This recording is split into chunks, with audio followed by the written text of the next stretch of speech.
Guys, welcome back ulit sa ating YouTube channel. So, for today's video and content, samahan nyo akong mag-unbox ng another iPhone na naman. So, meron tayo ditong iPhone 16e and unbox ko na to. Of course, makabili kami sa aming trusted seller sa Green Hills, CMB Gadgets by Ate Mayet. And meron silang permanent store, King Telecom by CMB Gadgets. Located naman po sila sa 3rd floor, Green Hills, San Juan City. Yung kanilang Changi po, 2nd floor po yun. Hanapin nyo lang po yung XB02. Makikita nyo kagad yung purple na logo nila Ate Mayet.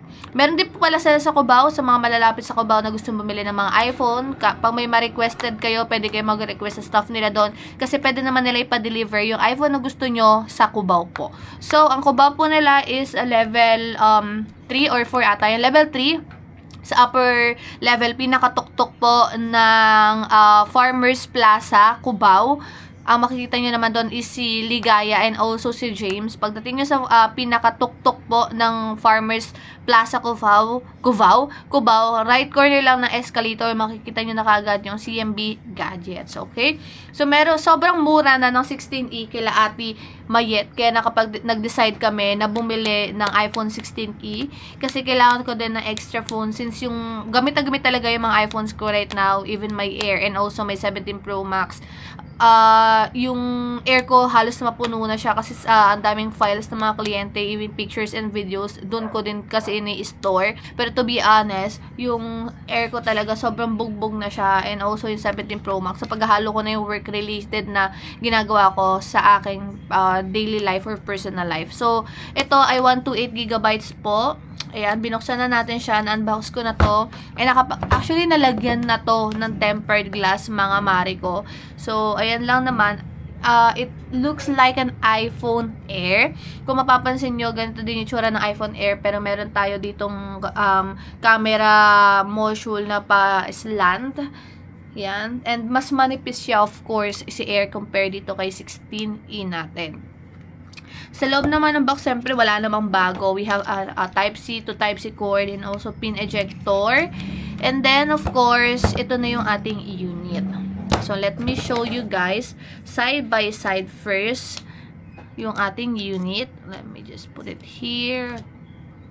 Alright. Sa right corner, we have the power button. Sa bottom part naman, of course, we have some speakers, Type-C charging port.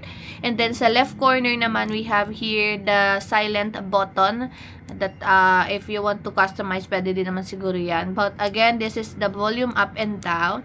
And then, sa upper naman, just a plain static vibe. Okay? So, naka-notch pa po to. So, open na natin siya. Tingnan natin kung may kagat po ang ating iPhone. Yun, no? May kagat po si ating 16e.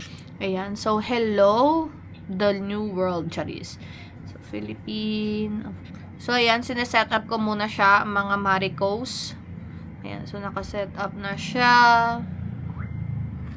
Clear case lang po ang kinuha ko. Again, may option kayo if gusto niyo ng basic package or full package po kay Ate Mayet. Pero sa amin, basic lang kinuha namin. Since hindi naman namin kailangan ng madaming case and earphones. Since meron naman na kaming AirPods. So, kailangan ko lang is case and charger. So, ito yung ating case. Ilagay na po natin muna. Okay. Wow. Okay. So, continue natin. Set up for myself. Face ID. So, ayan. Almost done na tayo sa pagsa-set up.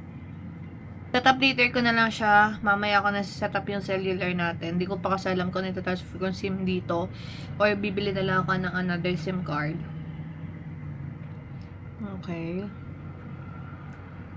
Ayan. Ito yung action button natin. Not now. So, later na natin siya i-customize. Okay. Welcome. Alright, mga mariko, na-setup na natin siya and this is our iPhone 16e. So, explore ko pa to more. So, mag-comment down below na lang kayo kung anong gusto nyo pagawa ko dito or kung anong gusto nyo gawin ko dito. Kung gusto nyo ba mag-game test ako or anything. So, thank you so much for watching. Don't forget to follow me sa mga socials ko dyan sa left or sa right corner. I'm not sure kung saan siya magpapop. So, thank you again and bye-bye.